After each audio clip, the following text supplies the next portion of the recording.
Hello everyone, कैसे सभी लोग। उम्मीद करता हूं सभी लोग बहुत अच्छे होंगे। Welcome back, this is your Athar भैया back again with a brand new video. और फाइनली इंग्लिश का पेपर हो चुका है समाप्त। सब लोगों ने आग लगा दी है, सबको कॉन्फिडेंस जो है वो बूस्ट अप हो चुका है। बस इसी कॉन्फिडेंस के साथ में हमको थोड़ी सी ज्यादा मेहनत डालनी है साइंस के पेपर के अंदर, क्योंकि यहाँ पर सीन इंग्लिश जैसा नहीं है।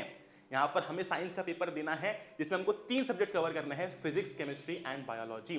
तो ये बात ध्यान रखना that we have to cover a lot more syllabus. Okay, आज इस एक वीडियो के अंदर मैंने तुम्हें प्रॉपर तरीके से बता रखा है कि भाई किस चैप्टर को अपने को कितना समय देना है, किस चैप्टर में क्या क्या इंपॉर्टेंट टॉपिक्स है, ताकि हम लोग जो है अगले 3 दिनों को 4 दिनों को सही तरीके से प्लान कर पाए। मैंने प्रॉपर डे वाइज तुमको बता रखा है कि भाई तुम ये चीज कर सकते हो, ये चीज कर सकते हो। इस चैप्टर के लिए सैंपल पेपर लगा लो डायरेक्टली, इस चैप्टर के लिए डायरेक्टली पीवाईक्यूज लगा लो। हर एक चीज मैंने इस वीडियो के अंदर कवर की है। पावर पैक वीडियो है। इस एक वीडियो के बाद में तुम्हारी पूरी प्लानिंग जो है वो सॉर्ट हो जाएगी। साथ ही साथ कुछ बहुत ही अमेजिंग सरप्राइजेस मैं तुम लोगों के लिए इस वीडियो के अंदर लेकर आया हूं। ठीक है जी। सो दैट बीइंग सेड, बिना किसी देरी के स्टार्ट करते हैं। अब देखो, सबसे पहली बात तो ये है कि आई विल से कि ये वीडियो सभी बच्चों के लिए वैलिड है, उनके लिए भी वैलिड है जिन्होंने कुछ नहीं पढ़ा है। आप इसको फॉलो करके 3-4 दिन में पूरा सिलेबस कर सकते हो, और उनके लिए भी वैलिड है जिन्होंने अपना पूरा सिलेबस कर रखा है पर उनका रिवीजन बचता है। ठीक है, हम लोग सबसे पहले आ जाते हैं कि मैंने तुम लोगों के लिए एक बहुत ही प्रॉपर प्लान डिजाइन कर रखा है। ये कोई फालतू का टाइम टेबल नहीं है कि 7 बजे उठ जाओ, 8 बजे उठ जाओ। अपन उस चीज में बिल्कुल विश्वास नहीं रखते। ठीक है, ये एक ऐसा प्लान है जो आप अपने अकॉर्डिंग फ्लेक्सिबली मैं कह सकता हूँ कि एडजस्ट कर सकते हो, है ना। और मैंने हर एक चीज कवर की इसके अंदर। तो देखो, यहाँ पर मैंने एक टेंटेटिव प्लान बना रखा है कि तुम पहले दिन यानी कि आज 28 फरवरी को केमिस्ट्री करोगे, 1 मार्च को फिजिक्स करोगे। ठीक है, उसके बाद में फिर 3rd डे को यानी कि अपना 2 मार्च को बायोलॉजी करोगे, और जो फाइनल डे होगा उस पर ये चीजें करोगे। सबसे पहले मैंने देखा यहाँ पर 28 फरवरी को यानी कि आज केमिस्ट्री रखा है। तुम चाहो तो आज फिजिक्स कर सकते हो, तुम चाहो तो आज बायोलॉजी कर सकते हो, क्योंकि मैंने ऐसा कुछ वो नहीं रखा है कि आज ही फिजिक्स करना है, आज ही केमिस्ट्री करना है। मैंने बस उनको टेंटेटिव प्लान दिया हुआ है। तो अगर आज हम केमिस्ट्री कर रहे हैं तो हमको क्या क्या करना है, हमको 1.5 घंटा देना है केमिकल रिएक्शंस को, बिकॉज ये एक छोटा चैप्टर है, इजी चैप्टर है। इसके अंदर सबसे इंपॉर्टेंट क्या है, तो टाइप्स ऑफ रिएक्शंस जो है वो सबसे ज्यादा इंपॉर्टेंट है। इसके अंदर भी मैं तुमको बोलूंगा कि वो जो सनलाइट वाली रिएक्शन है ना, वो ध्यान से कर लेना, बिकॉज AgCl2 AgBr2 वो वाला जो क्वेश्चन है ना, वो आ सकता है। ठीक है, तो टाइप्स ऑफ रिएक्शन इसके अंदर सबसे ज्यादा इंपॉर्टेंट है। फिर हम लोग आते हैं एसिड्स, बेसिस एंड सॉल्ट्स के ऊपर। इसको भी हमको 1.5 घंटा देना है, 1.5 आवर्स देने हैं।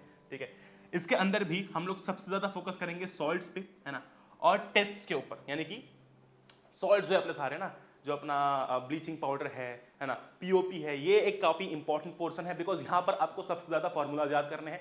इसी के साथ साथ जो गैसेस की टेस्ट है, जैसे कि H2 की टेस्ट, हाइड्रोजन की टेस्ट, कार्बन डाइऑक्साइड की टेस्ट, ठीक है, ये सारी चीजें भी इंपॉर्टेंट है, ये हमको ध्यान से करनी है। मैंने लेक्चर के अंदर सब कुछ करवा रखा है, तुम जाकर देख सकते हो। ठीक है, ग्रेट। तो यहाँ पर ये इंपॉर्टेंट। अच्छा, इसी के साथ साथ जो पीएच है ना, वो एक बहुत ही छोटा टॉपिक है। उसके अंदर मैं तुमको बोलूंगा, बस तुमको ये पता होना चाहिए ध्यान से कि नॉर्मल लाइफ में पीएच का क्या काम है। दूसरी बात कि एसिडिक मतलब क्या और बेसिक मतलब कितना पीएच। ठीक है, ये चीज अपने को पता होनी चाहिए। बाकी एसिड्स क्या होते हैं, बेसिस क्या होते हैं, ये तो बहुत इजी पोर्शन है, ये तुम पढ़ ही लोगे, है ना।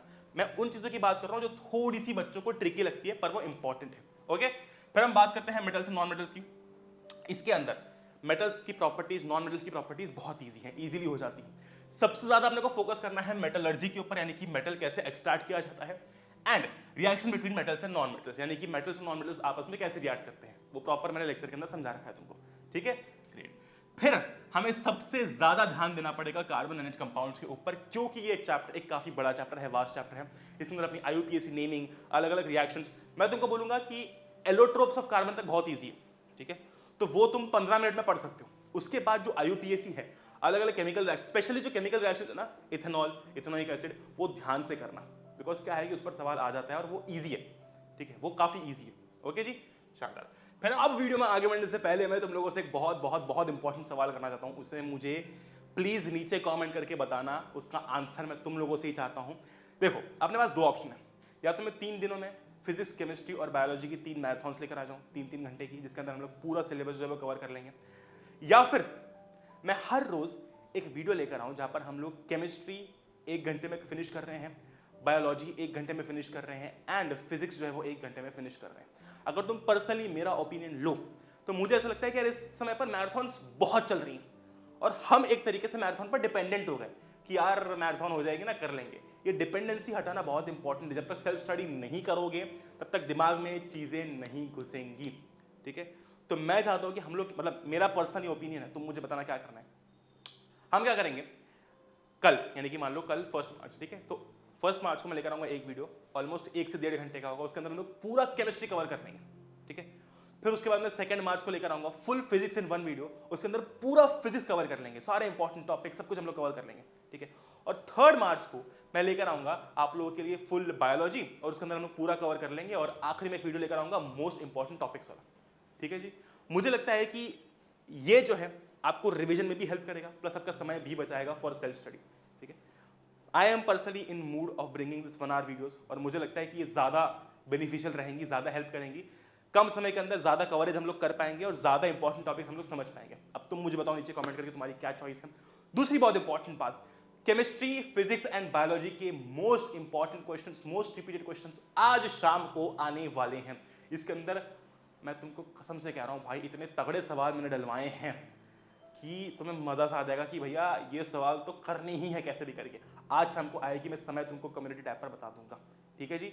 Very good. तो मुझे नीचे कमेंट करके प्लीज प्लीज प्लीज बताना यार, बिकॉज मैं नहीं चाहता हूँ कि मैं कोई भी चीज तुम पर थोप दूं कि लो मैराथन ले लो 3 घंटे की, नहीं, जो इंपॉर्टेंट है हम लोग वही करेंगे, ओके जी। तो मुझे नीचे कमेंट करके प्लीज प्लीज प्लीज बता देना। आगे बढ़ते हैं, फिर हम आते हैं डे 2 पर 1 मार्च के ऊपर, जब हम करने वाले हैं फिजिक्स। फिजिक्स में मैंने एक एक चीज कवर कर रखी है। ह्यूमन आई को अपने को देना है 1 घंटा। ह्यूमन आई के अंदर फंक्शंस ऑफ ह्यूमन आई जो है वो काफी इंपॉर्टेंट है, उस पर काफी सवाल आ जाते हैं। हो सकता है कि आपको डायग्राम दे दे और बोले कि बताओ इसका फंक्शन क्या है, इसका फंक्शन क्या है, तो वो अपने को पता होनी चाहिए, ठीक है। तो इसके लिए मैंने तुमको 1 घंटा दिया है। आप डायरेक्टली 1 शॉट वीडियो देख के इसके पीवाईक्यूज कर लो, 15-20 पीवाईक्यूज करोगे, पूरा चैप्टर कवर हो जाएगा इजीली, ओके ग्रेट। फिर हम अच्छा इसके अंदर मैं तभी एक चीज ध्यान रखना, बहुत इंपॉर्टेंट है, बहुत बहुत बहुत ज्यादा इंपॉर्टेंट है कि मायोपिया, ओके, हाइपरमेट्रोपिया, मतलब जो आपके डिफेक्ट्स है ना, डिफेक्ट्स के ऊपर बहुत ज्यादा सवाल आते हैं। मतलब मुझे तो लगता है कि ह्यूमन आई में से आपके डिफेक्ट्स पर ही सवाल आएगा, ठीक है। डिफेक्ट्स बहुत अच्छे से कर लेना। डिफेक्ट्स के अंदर सवाल पता है कैसे आते हैं कि इसको दूर का नहीं दिख रहा, बताओ इसको क्या दिक्कत है, ये पास का चश्मा लगाता हो, बताओ इसको क्या दिक्कत है। तो हमें वो चीज अच्छे से पता होनी चाहिए। अगर तुम डिफेक्ट्स ढंग से कर लोगे ना तो तुम्हारा 50% चैप्टर कवर हो जाता है, बिकॉज डिफेक्ट्स पर काफी सवाल आते हैं, ये बात ध्यान रखना, ओके। फिर हम बात करेंगे मैग्नेटिक इफेक्ट्स की। मैग्नेटिक इफेक्ट्स के अंदर जो आपका सोलेनॉइड तक पोर्शन है, यानी कि मैग्नेट क्या होता है ना, उसके बाद में एक करंट कैरी कंडक्टर कैसे मैग्नेटिक फील्ड लाइंस प्रोड्यूस करता है, उसका डायरेक्शन, वो सब बहुत इजी है, तो वो 20 मिनट का काम भी नहीं है।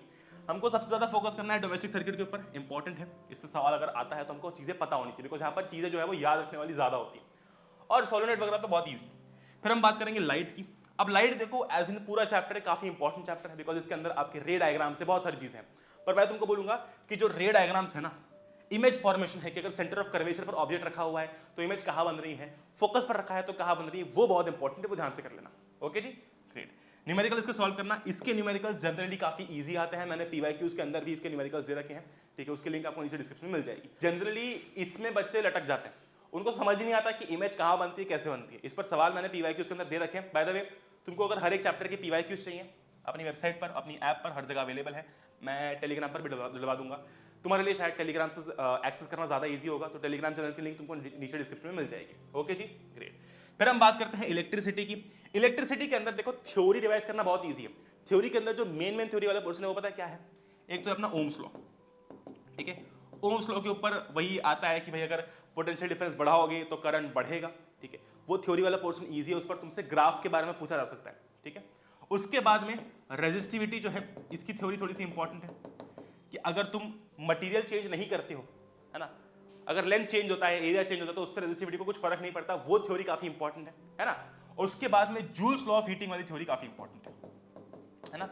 बाकी सारी अगर तुम देखोगे ना तो बाकी सबकी जो थ्योरी है ना उससे न्यूमेरिकल ज्यादा बनते हैं। तुम देखोगे कि पोटेंशियल डिफरेंस पर न्यूमेरिकल ज्यादा बनते हैं, तुम देखोगे कि अपना पावर पर न्यूमेरिकल ज्यादा बनते हैं। तो ये जो 3 टॉपिक्स हैं इनकी थ्योरी अपने को करनी है ढंग से, ओके जी ग्रेट।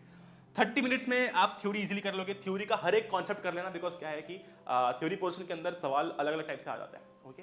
एंड बाकी के 1.5 घंटे में हम लोग न्यूमेरिकल्स करने वाले हैं। न्यूमेरिकल्स भी देखो हर एक टाइप के करना, ठीक है।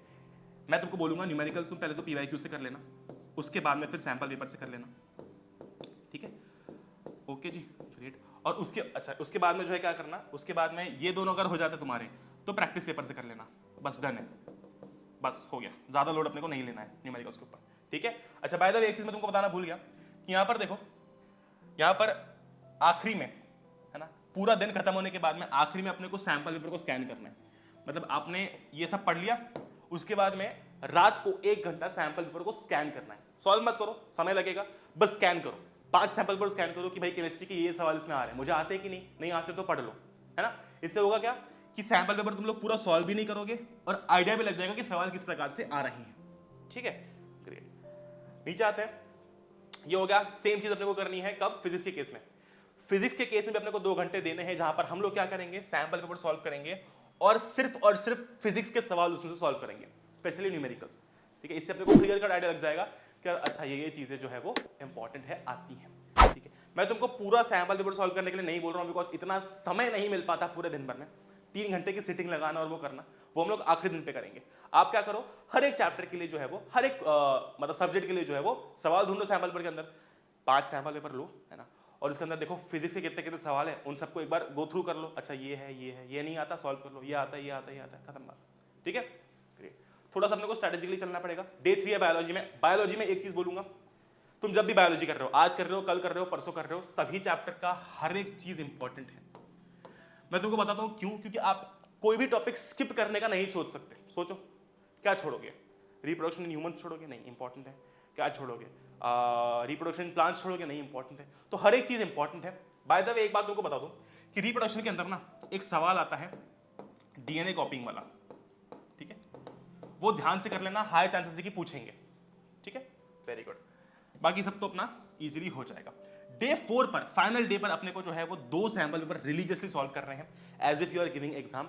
2 अपने को सैंपल पेपर सॉल्व करने, मतलब अपने को सिटिंग लगानी है 3-3 घंटे की। ट्राई करना है कि अपना जो पेपर है वो 2.5 घंटे में पूरा हो जाए, है ना, ताकि अपने पास में 30 मिनट्स हो पेपर को चेक करने के लिए। पेपर चेकिंग बहुत इंपॉर्टेंट होती है। मैंने खुद ने पर्सनली जब एग्जाम दी थी, मैंने बथेरी मिस्टेक्स की थी पेपर के अंदर, और वो मुझे चेकिंग के टाइम पे पता चली थी। ठीक है, ग्रेट। नेक्स्ट आता है गो थ्रू पढ़लेस 1 पेज नोट्स। आखिरी दिन पर आपको नया कुछ नहीं उठाना है। आप क्या कर सकते हो, जो अपने 1 पेज नोट्स हैं, हमने टेलीग्राम पर डाल रखे होंगे, वहां पे देख लेना। ठीक है, लिंक तुमको नीचे डिस्क्रिप्शन में मिल जाएगी। 1 पेज नोट से पूरा चैप्टर तुम्हारा रिवाइज हो जाएगा क्विकली, है ना। और अपने को रिलैक्स रहना है एंड सिर्फ रिकॉल करना है, नया कुछ मत पढ़ना, है ना। अगर तुम इस स्टेट में हो कि भाई बहुत डर लग रहा है, तो मैं तुमको बोलूंगा कि आखिरी दिन पर भाई थोड़ा सा रिलैक्स रहना। अब मैं उन बच्चों की बात कर लेता हूं जिन्होंने अभी तो कुछ भी नहीं पढ़ा। मैं तुमको सबसे पहले बोलूंगा कि तुम पासिंग मार्क्स पर फोकस करो। इसीलिए आई सजेस्ट कि तुम एक तो रिप्रोडक्शन करो, ठीक है, दूसरा इलेक्ट्रिसिटी करो, तीसरा लाइट करो, और चौथा कार्बन एनर्जी कंपाउंड्स कर लो। ये चारों चैप्टर ट्राई करो कि 2 दिन में हो जाए, है ना, ताकि हम लोग एटलीस्ट पासिंग मार्क्स जो है वहां तक पहुंच पाए, है ना। अच्छा बाय द वे भैया, इसमें आर एनवायरनमेंट नहीं आपने इंक्लूड किया है। तो देखो आर एनवायरनमेंट तो 15 मिनट का चैप्टर है, अब उसको इंक्लूड करूंगा तो फिर साइंस की बेइज्जती हो जाएगी। ठीक है जी, ग्रेट। तो जिन बच्चों ने कुछ नहीं पढ़ा है, मैं तुमको बोलूंगा कि you should focus on one shot videos, मतलब 1 आवर के वन शॉट वीडियोस देखो। इसके अंदर पूरी थ्योरी हमारी कवर है, और इसके बाद सैंपल से सवाल कर लो।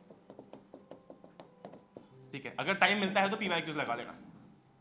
मतलब अपना पहला गोल ये होना चाहिए, जिसने कुछ भी नहीं पढ़ा है, कि हम एटलीस्ट अपना जो है वो पासिंग मार्क्स तक पहुंच जाए। That being said, this is Arthur, we are signing off. Thank you for watching, best of luck. Subscribe अगर नहीं किया है तुम लोगों ने तो भाई बहुत सारे अमेजिंग वीडियोस आ रहे हैं तुम लोगों के लिए, करो यार।